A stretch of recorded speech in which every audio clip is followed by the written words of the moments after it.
Body language. In this video, we'll analyze the scene which Oswald Mosley not only controls Thomas Shelby, but the entire room in which Michael Gray and Arthur Shelby are present. Oswald Mosley's body language isn't flawless, but he does have an overall aura of confidence and superiority, and he portrays this through his gaze and eye contact. He is not your typical high-status male that wants to dominate through body language. He dominates psychologically whilst keeping a friendly front. Do not let them get inside your head. Unlike previous villains in Peaky Blinders, Oswald Mosley is extremely diplomatic and out of Tommy Shelby's league. I am curious how Tommy will grow through his challenges with Oswald Mosley in Season 6, which currently isn't out yet. Another thing, I have been uploading very little recently and have multiple messages for you guys, of which I'm sure that you'll like. Stay tuned and let the analysis begin.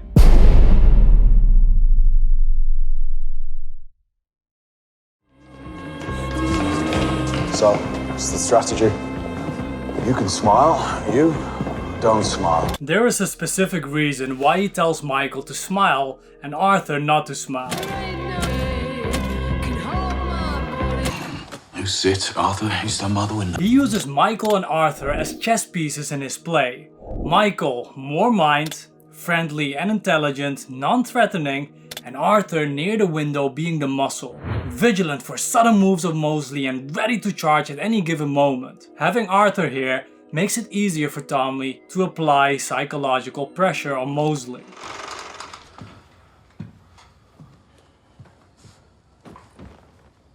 So, who are we meeting?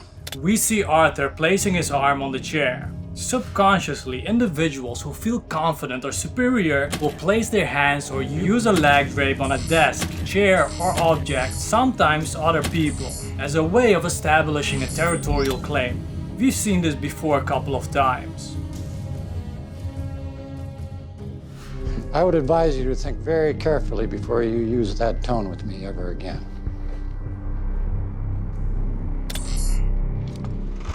Who are we meeting? The man we're about to meet is the Minister for the Duchy of Lancaster. He is also Deputy to the Chancellor of the Exchequer. We see Michael fidgeting with his fingers here. This is a pacifying behavior. See, pacifying behavior soothes us psychologically when we feel stress, anxiety, and/or internal tension. It helps us also to pass time, meaning it could signal impatience. We also see him quickly looking at Arthur. This way of looking at someone when another is talking happens a lot with the socially inferior person looking at a more socially superior in times of doubt. We've seen Mike looking at Harvey like this. And Cabinet Advisor to the Prime Minister of Great Britain. Tommy is sitting back in the power seat, which I've briefly covered in the Luca Changretta breakdown. Here is a short piece of it. Power position. Let's cover table seating power dynamics briefly here. Here you see many positions. If you had to choose, where would you put your money on where the power seat is here? The head of the table.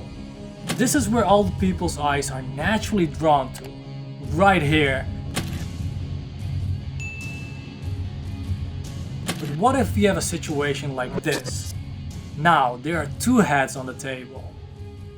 One on the left and one on the right. Where is the power seat now?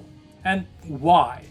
Jessica is sitting here, and Harvey on the other side, signifying Jessica having the most power since the door where people walk through is on Harvey's side. Friends, remember this, the one closest to the door has the least power between the two heads of the table. A separate video on this will be made.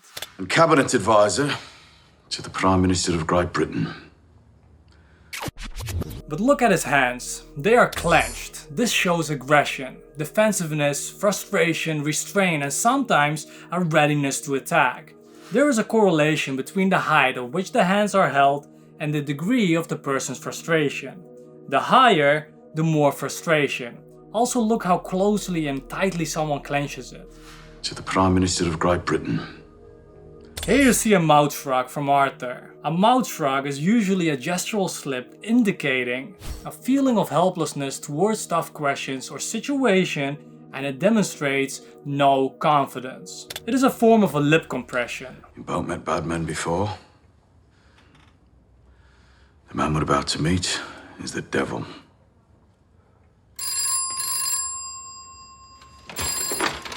Excellent, I'll play this again, guys. It's a good cluster of nervousness. Try spotting the 4 behaviors which Thomas Shelby doesn't show that often. The man we're about to meet is the devil.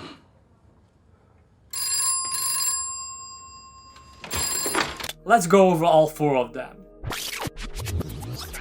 First thing to note is to see how he gasped for air through his mouth. When you are relaxed and sitting, usually you'll breathe through your nose. But when you are filled with discomfort, you'll need more oxygen since your body is preparing you by oxygenating your muscles for a fight or flight response. The man we're about to meet is the devil. The second thing you'll notice is how heavily Tommy is fidgeting with his thumbs. Fidgeting is a pacifying or self-soothing behavior. But why do we do this? Friends, bodily stimulation helps to placate and soothe our inner tension or apprehension. Here's a short clip from a previous video. Also notice fidgeting. Both of them show it. Fidgeting is a self-soothing behavior. There is internal tension. See, when the limbic brain is aroused, which is mentioned in the previous body language video, and we are stressed and nervous, surges of neurotransmitters and hormones such as adrenaline cause uncontrollable quivering of the hands. Fidgeting is a sign of emotional distress. The fight or flight system has kicked in and we try to calm ourselves down with stimulating body parts. Sensory stimulation on our body placates us. It calms us down after we experience something unpleasant or downright nasty. In this case, Thomas Shelby portrays nervousness. Friends, as covered before, on multiple occasions, fidgeting doesn't necessarily mean nervousness. It means there is internal tension. And the fidgeting is usually an unconscious attempt to relieve some of the tension. We've covered in other instances of Peaky Blinders where this type of fidgeting wasn't an expression of nervousness, but an expression of suppressed aggression, anger, and frustration. Regardless of what the source of tension is, a self-soothing, pacifying behavior is a sign of internal discomfort. And for the keen observer, in the previous sentence I showed you 3 forms of pacifying behaviors. Replay it 10 seconds and try to spot all 3. The man we're about to meet is the devil. The third thing you can notice is how Tommy's eyes are darting all over the place. Compare it to how his eye contact was here. Or here. I want to know what you want. He had the eye contact of an eagle, sharp, laser-like focus. Now compare that to this situation. The fourth one is a little harder to spot. To notice this, you have to have watched the previous videos of the breakdowns I have done on Thomas Shelby. Most high status individuals are non-reactive. In general, they move slow and deliberate. They take their time to answer questions, just like we saw in the last James Bond breakdown. Now you can afford to buy me a drink. Maybe I'll even stretch to 2. And here is one of the many examples of Thomas Shelby. That'll probably be for you, won't it?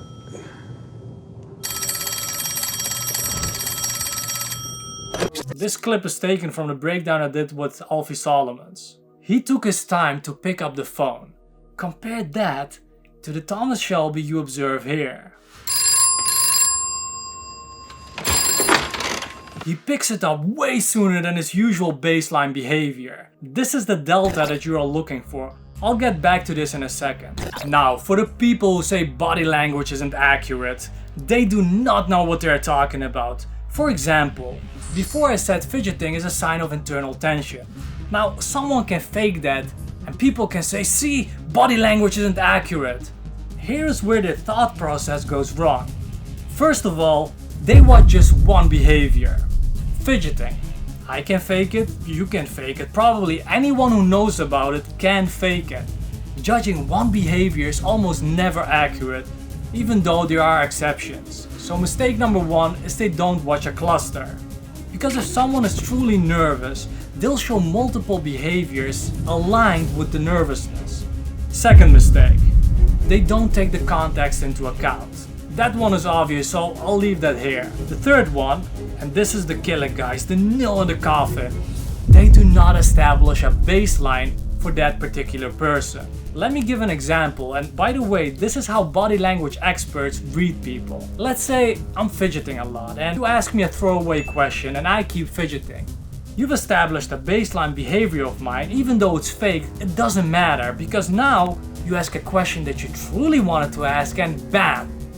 I stop fidgeting whilst answering the question.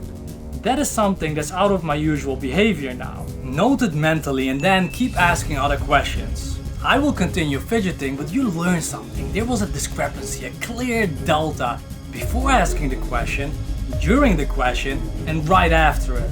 Now you can flash out and ask more regarding that matter. People can fake body language to a certain degree, but faking an entire cluster and continue the same behavior during a hard, emotionally evoking question is a whole different ballgame. Anyhow, let's continue with the video.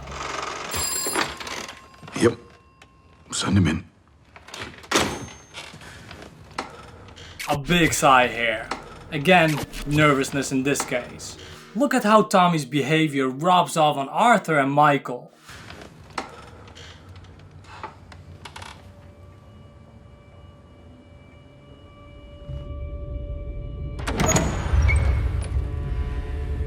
Guys, really quickly, you see the high status way of getting up here, making himself wide. Friends, real quick message, I want to thank you for being patient with these videos. Recently I've uploaded only one video a month. I've set a goal for myself for this month to upload 2 videos, with this video being number 1. I will carve out more time for my YouTube endeavors and try uploading more consistently. Thank you all for the tremendous growth, the comments, likes and overall support. If you wish to get more mind-expanding content, you can also follow me on Instagram. Let's continue with the video.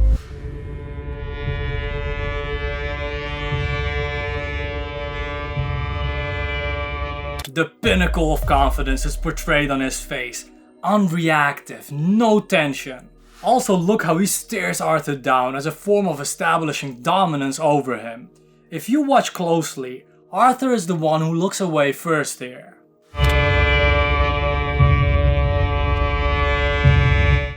Michael is smiling here just as Tommy told him in the beginning. It's the strategy. You can smile, you don't smile. I never seem to get to meet you without your family. This is gold. He sits down before he gets the say-so of Tommy. Just like Luca Changretta did here. You know Paris? I left Paris in a cattle truck. Why is this significant and aren't I nitpicking on these seemingly minor things? No, I'm not. And here's why. When you're a guest at someone's house or usual place, the normal etiquette is they show you where to sit and make you comfortable. You can observe this in talk shows. How the host points and seats them down. Let me not forget about politicians who make a show of taking the lead in charge of an interaction this way. You also see Putin showing Khabib Nurmagomedov's dad where to sit. Or how Obama tries to tell Putin where to sit. Obviously Putin will have none of this. Obama in the end sits where he's told to. Sit down. No, I'm fine, thank you. So again, these little things matter in analyzing people's body language. Politicians know that people's perception of them matter a lot. So they use these little sneaky tactics to play on people's subconscious reading abilities. It shows how they think of themselves. Mind you, I am not saying you have to adopt these behaviors to look as the one in control. If we go into that direction, this video will take even longer. I'm just pointing things out here. Oswald Mosley comes, sits down where he wants to without exchanging pleasantries and makes a comment. I never seem to get to meet you without your family. By doing this, he sets a tone for the conversation already. I am in charge here. Also note how he sits down without breaking eye contact. Very powerful stuff. Friends, another thing, research has shown that respiration, heart rate, brain frequency and blood pressure rapidly increase when a person sits with his back to an open space. So where Mosley is sitting, which Tommy has arranged obviously, is a good position to seat someone when you want to unnerve or rattle them. I understand you know a man called Jimmy McCavan. Michael's fidgeting here.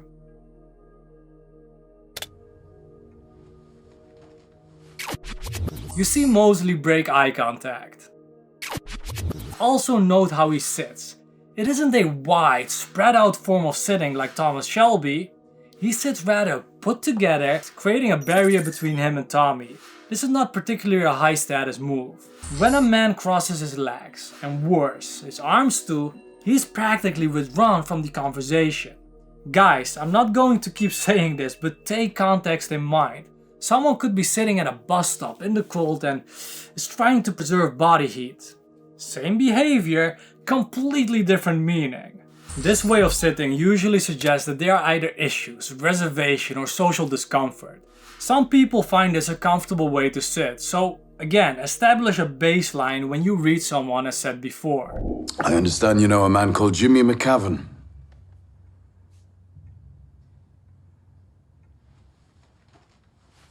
May I take a cigarette? A mouth shrug here. It is an altered form of a lip compression, and the person is trying to withhold himself from letting anything out. Lip compressions are very indicative of true negative sentiment that manifest quite vividly in real time. It has multiple meanings. A more permanent version of the mouth shrug is a way people may show they are unhappy, despondent, depressed, angry, or tense. Depending on how the muscle tenses up, it can also be an indication of tension, frustration, or disapproval. The mouth shrug is basically the upside down smile that non-verbally says, I have nothing to say about this. No, she's lying. We both know it. But you're the one who's gonna pay the price. Look, this is the last chance. Look, this is the last chance I'm gonna give you. I told you my story already. I understand you know a man called Jimmy McCavan.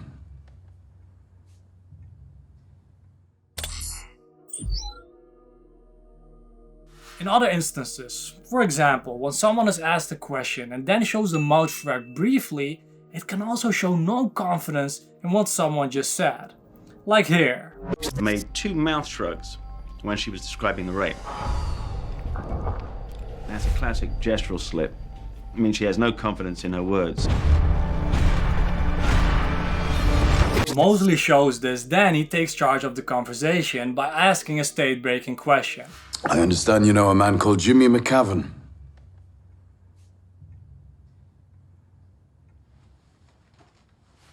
May I take a cigarette?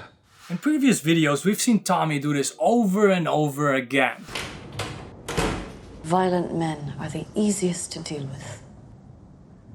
So tell me, which brand of rebel are you, eh? It tells the other person, I am not buying your frame. We'll talk about what I want. I am in control. We'll cover this in depth with many examples on my Patreon account soon. It's a big part of verbal dominance. May I take a cigarette? Please. This unilateral eyebrow raise is, according to Morris, used everywhere to signal skepticism. People use this signal when they have doubts or uncertainty about what is being said. We saw this in the James Bond body language breakdown as well. Not like him. I can help you. I don't think so. This, by the way, is not a natural behavior. May I take a cigarette? Please. Tommy is fully aware of Mosley trying to take charge here with this state-breaking question. What are his options? To deny a cigarette?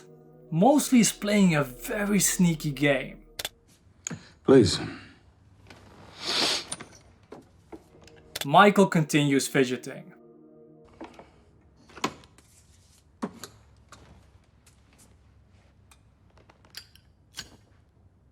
Notice how he is taking his time while everyone has to watch him.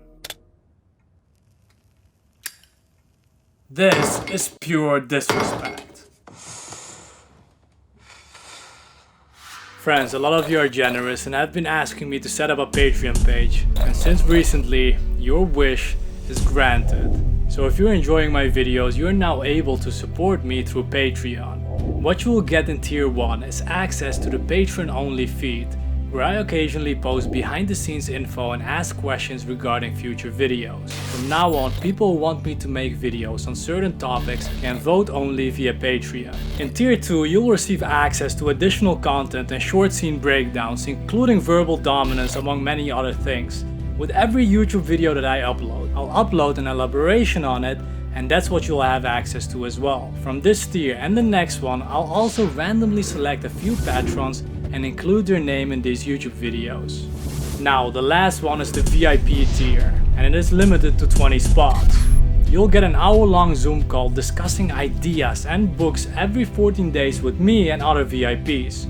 You'll have room to ask questions and surround yourself with a group of growth-oriented people who will give it their all to better themselves and uplift everyone at the same time. Besides this, I'm also opening up about events that shaped me, the difficulties and emotional events I had and most likely will have in my personal life. In this way, I hope you learn from my mistakes in life and you'll get to connect with me on a more personal level.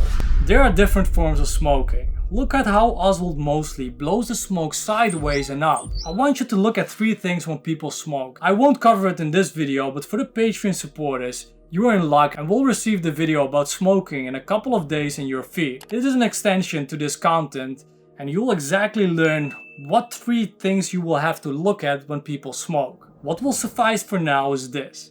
When someone blows the smoke up, it usually portrays confidence, superiority, or an overall positive feeling. But it doesn't just blow the smoke upwards, but it also goes sideways. Who on earth is Jimmy McKevin? Over the last 12 months, you've been making approaches to various men across the country. I want you guys to notice how composed Tommy Shelby is now. He is a master of his mask, of his ego. Compare that to how nervous he appeared before. The man we're about to meet is the devil. He's not showing any signs of the discomfort now. His business mask is on. Calm, cool, and collected. This is how the usual Tommy Shelby is, but the question is, for how long can he keep the mask on? Over the last 12 months, you've been making approaches to various men across the country. This cluster of raising both eyebrows in combination with the palms exposed is a very non-threatening one. You usually see this cluster in combination with the shoulder raise. Then it means, I don't know. I don't have anything to hide. Look at my wrists. There are no weapons there. The wrist exposure is something we've covered before. It is an honest gesture. Approaches to various men across the country who you think might be able to... Mostly moving his hands very slowly. Although, the way he turned his arm here, exposing it in a very feminine way. I'll get to this later because that will be more clear. To help you in your cause. McCavan is one of these men. He runs the East Glasgow shipyards. He killed an associate of mine. Mosley has compressed his lips again. This is not a mouth shrug since it's the prolonged form of it, and you see a lot of tension around the lips even though the rest of his face looks relaxed. Lip compression is much like covering our eyes with our hands to block out something negative. There are multiple gradations of lip compression, but this is the heaviest one. In the book, What Everybody is Saying, former FBI counterintelligence officer Joe Navarro writes, when the lips disappear and the corners of the mouth turn down, emotions and confidence are the low point, while anxiety, stress and concerns are running high. It is effectively holding the mouth shut to prevent the person saying what they feel like saying. Yards, he killed an associate of mine. I want to know what your strategy is. Tommy is very astute in his observation. He sees the lip compression of Mosley and then the harsh swallow of him, which is an indicator of stress. See, when the fight or flight system has kicked in, we produce less saliva, which makes swallowing harder. By seeing these two behaviors, he knows that Mosley is somehow involved or at least knows something. So, what does Tommy do? He points at him while asking his question. Pointing universally evokes negative emotion, as we've covered in the Billy Kimber video. I advise you not to do this at people unless that is something that you deliberately want. After he finishes talking, he brings his chin up. When you raise your chin, you'll be looking down at someone.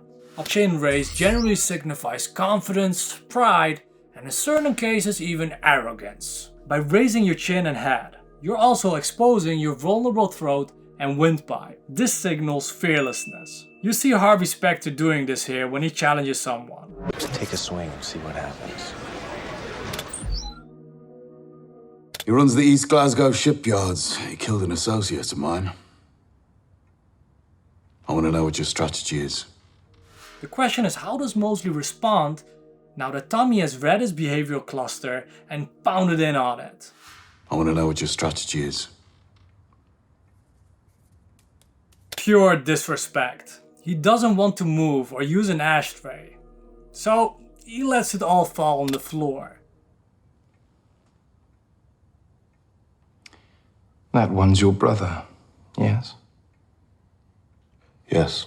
As his lip compression showed, he didn't want to say anything on the matter, so he ignores Tommy's question, showing yet again, I am the one in control of this conversation. Yes. Yes. And I'm his business advisor.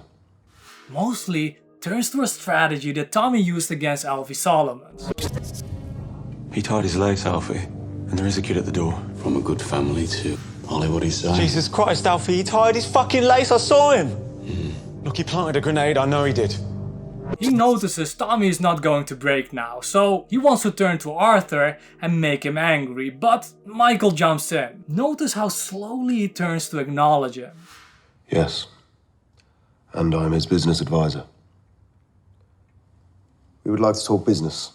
Michael has been instructed to be the friendly business associate. Even though he smiles a lot and adopting a low status mask, he leaks something here. We would like to talk business. Clenched jaw. Typically people clench the jaw muscles when they're upset, angry or fearful.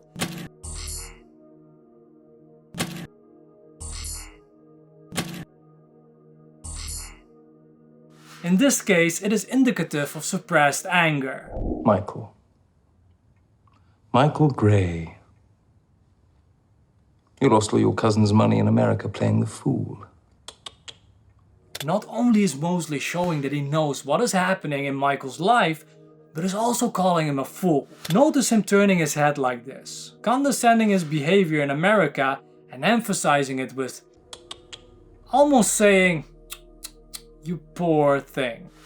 A nightclub in Detroit called the Gladiator is your regular? You lost the money and found a wife there. I want you to notice how Michael's behavior has changed. The fidgeting and friendly mask he had is gone now. Eyes are squinted, which as said before is a way of letting less light in, meaning he disapproves of what he sees. Squinting is an easy way to register displeasure or concern, especially when we hear or see something we don't like. Then arrogantly trying to restore pride and composure by raising his chin. Friends, squinting also happens when we try to focus. Again, trying to block the light and monomaniacally focus on one thing. But I'm not gonna keep covering of every behavior, all the different options. And found a wife there. Mosley has gotten under Michael's skin and he knows it. So what does he do? He goes back to Arthur. And poor old Arthur Shelby, standing there at the window, is afraid his wife will never return. Friends, Arthur is someone who, unlike Tommy Shelby, has very little control over his emotion. You see this time and time again in the series. People who get easily angered are the easiest to deceive and manipulators play on them really easily. It's fucking fanciful, mate, isn't it? I'm Old Testament. You can keep them happy by boosting their ego, and when you don't need them, stir up the waters to catch fish, which is Law 39. Make them react emotionally and then you have things going your way. One thing history has taught us over and over again is that the most aggressive person is rarely in full control, as we saw with Billy Kimber and with Martin. Frank Underwood used this aggression to win.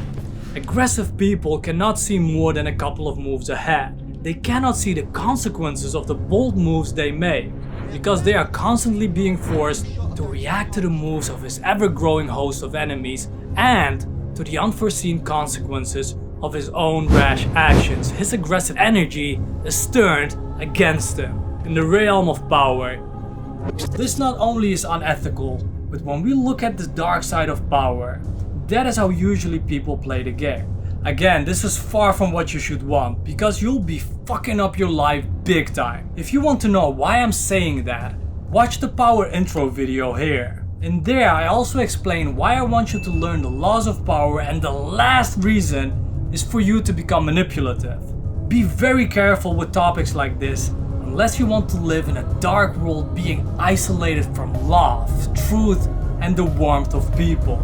Anyhow, Mosley is doing exactly what Tommy did. He is now going to play on Arthur, and this way he'll evoke a reaction out of Tommy, showing him I can get to you in one way or another. And poor old Arthur Shelby, standing there at the window, is afraid his wife will never return. Clenched fist here. I covered this a ton of times. Take it as a sign of frustration for now. My spies tell me she's been seen with another man. Arthur. The stress over Arthur's face is intense.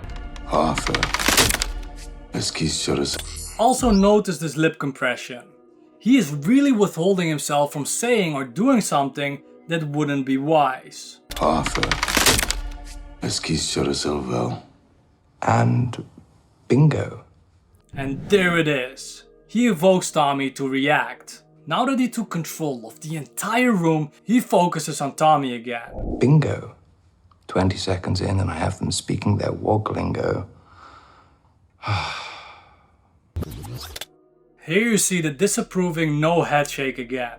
Full on smile after that. He knew he was in charge, but now he has shown every single one of them that he is in fact in charge. They weren't able to do anything.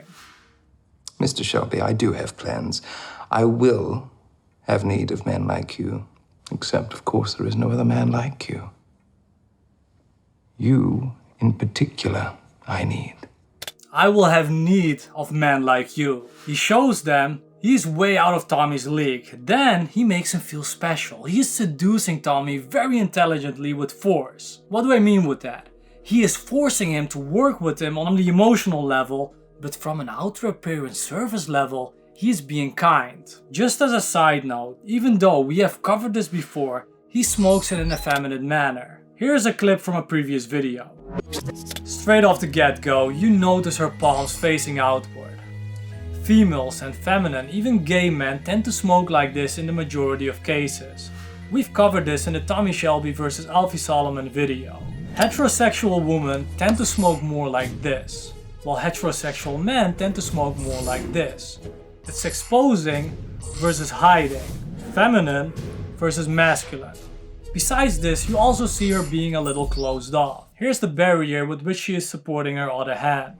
This is just a single behavior. It doesn't align with his more dominant clusters. Although, in a way, Mosley isn't dominating the room in a look at me and how big and wide I am, but his approach is an intellectual one. His body language, the way he sits and the way he smokes aren't dominant cues at all, but his overall poise, non-reactiveness and incredible wit makes him portray a dominant front. He appears very gentle, but has taken charge of the entire room in a matter of seconds. He's being very political. But please, don't imagine I would trouble myself with turf wars. You have many enemies. Shuffle the pack and pick another card. That big sigh. Tommy knows he is cornered. He is outwitted, outplayed and outshined by Oswald Mosley. Still, look at how calm and unreactive Tommy appears. It was the same thing when Luca had him on the ropes. My family is dead. Again, sneering here.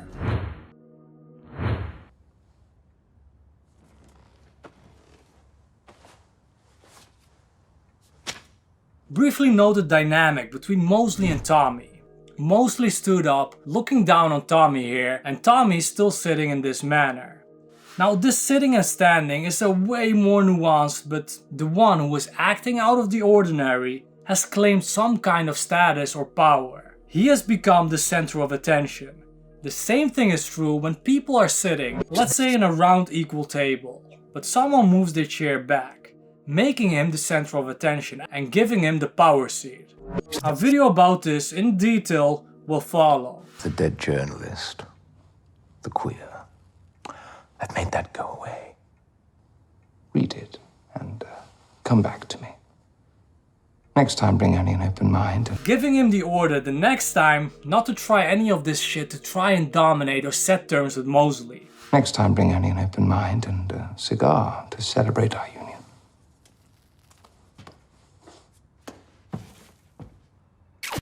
Again, tremendous disrespect, and he doesn't give a shit about it.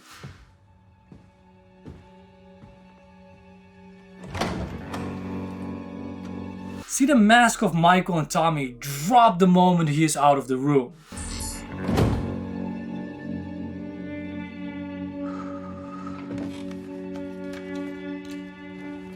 Tommy standing up, drooping his shoulder to read the letter.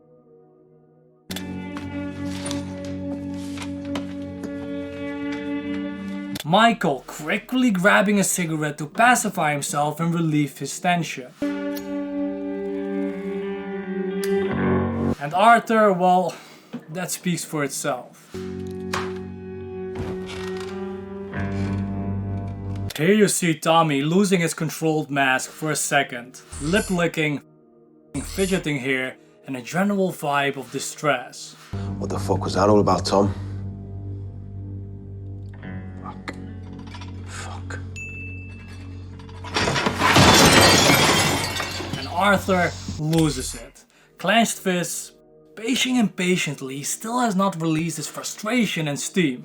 Arthur, do not let them get inside your head. It's exactly how these people work. Who the fuck are these people?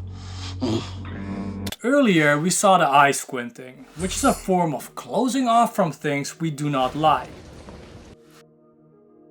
Here we see the extreme version of this, literally blocking any light from entering his eyes. You're disapproving so much of your current reality that you just do not want to look at it, you just don't want to face it. Children, when they're young, do this, but the older we get, the more sophisticated we get into doing this. Usually by brushing below our eyes. The moment we go towards it, instead of blocking it like this, we go like this. Now, just as a quick bonus here, you see the follow-up meeting and Tommy still trying to call the shots.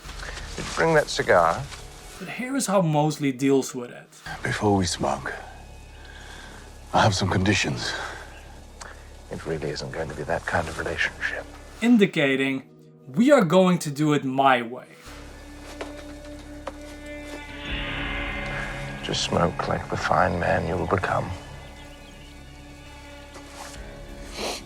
Friends, this was it for the analysis. In the next video, we'll cover the 4 personality types, which is taught and utilized in many corporate settings. From there, we'll slowly transition into the mindset videos, which, if you put in the work, will make you a high-value, productive person for the world. You'll enjoy your life more and find systems to complement your vision and goals, so you achieve your desired life's dream.